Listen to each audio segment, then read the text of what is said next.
Another day in my life as an unhappy 25-year-old. First, I roll out of bed and I gotta drink some coffee so I can simulate having had a good night's sleep. Then, I get on a train and put on my favorite podcast, just so I feel like I've got funny friends to banter with as I sit on the train. Then, once I get to work, I'm not allowed my podcasts, so I make sure to browse Reddit secretly, so I can simulate that feeling of tracking down information and thus earning my brain dopamine. After work, ooh yeah. It's podcast time again. This time, I put the video on, so it's just like those three hilarious guys are right there in my living room. We have a great time, every time. They make me laugh a lot. Sadly, I can't make them laugh. They can't hear me through the glass of the screen, but still, I like to chime in. And then, it's video games. To simulate that progress, conflict, and the conquering of challenges in my life. It sure is fun to conquer and win, so long as it's within the confines of a game that rewards me exactly when I need to be rewarded, so as to stay engaged.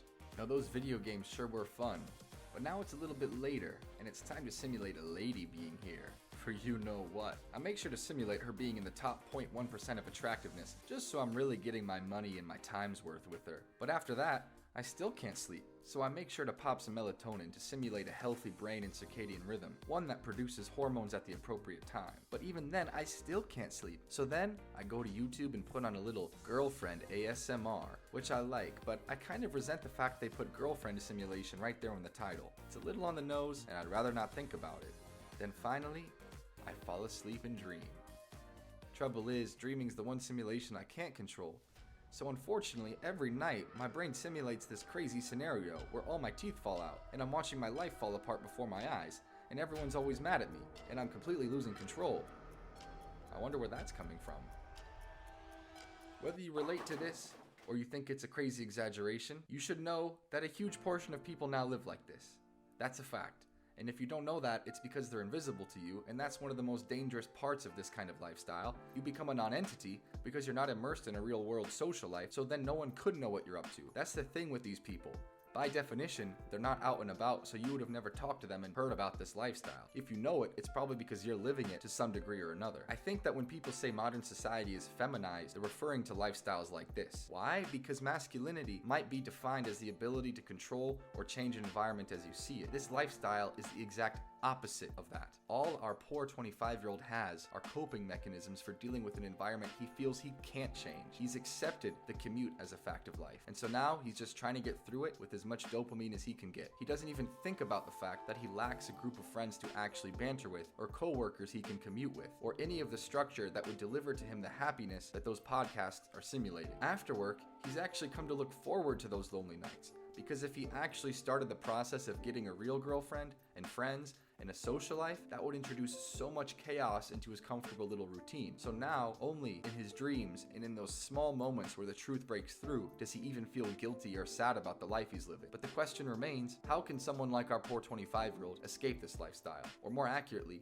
how can he build a different life? Because as of now, there's nothing to escape into. There's no real alternatives to what he's doing now. Certainly no alternatives that he can see that are within reach. I'll tell you what he can do. But you're not gonna like it. He's got to get old-fashioned. He's got to become what they used to call a joiner. What's a joiner? Simply put, it's someone who readily joins movements and clubs. It sounds simple, it sounds boring, but here's the long and short of why this is the most important concept for us lonely Americans. So first I gotta tell you about a book real quick. There was this book in the 90s called Bowling Alone, and it told the story of American social collapse in the second half of the 20th century. Basically, from 1975 to 1998, Americans attended club meetings 58% less than the years prior to 1975. They had family dinners 43% less. They had friends over 35% less, and so on and so forth. Every single statistic that would measure what we call the social fabric or social capital went down drastically. The book gets its title Bowling Alone from the symbolic statistic at its heart, that between 1980 and 1993, the number of people bowling in America increased by 10%, while the amount of people bowling in actual leagues decreased by 40%. People were bowling alone. Now what's crazy is that the statistics from this book stop in the late 90s, which we here in 2024 now look back on as a social golden age, where everyone had lots of friends and society as a whole was a lot more connected with itself and we were all a lot less alienated.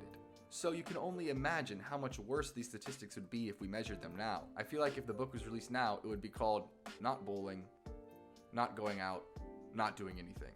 Maybe that'd be a good book, but the answer that Bowling Alone presents is simple, but it's hard. We have to join things. The question is, how will I know it's the right kind of thing? How will I know I'm using my time well? We have to stop bowling alone, because bowling alone means you miss out on the conversation, the fun, and the expanding circle of social connections that lead to more friends, that lead to romantic opportunities, as well as a sense of self. When you're not a part of a social circle, you're just this being that floats between inputs like listening to podcasts, watching porn, playing video games. You're not defined because you're not outputting into anyone. You're not getting feedback on who you are. You're not making other people laugh, simply put. You don't know who you are or where you stand in the world if all you do is consume media. So your brain defaults to low self-esteem when you live this lifestyle because it doesn't know where you stand. And unless you're totally delusional, your brain is not going to just default to thinking you're awesome. If you're alone all the time, just listening to other people and simulating friendship, your brain is going to default to assuming that you're a loser. What you need to do is be absorbed in the rhythm of a real social life, where one event leads to another and invites lead to more invites, and you're not stuck merely coping with an empty life and filling it with simulations of what life is supposed to be about, like friendship and fun and laughter. You need to join things. You need to be accepting of the fact that this is kind of a boring, old-fashioned solution. I feel like your mom telling you how to be popular in high school, like, just join some clubs, honey. But your mom was right. As usual, do not bowl alone, or you'll end up like our poor 25-year-old. So that's what they're all doing. No wonder I couldn't find them.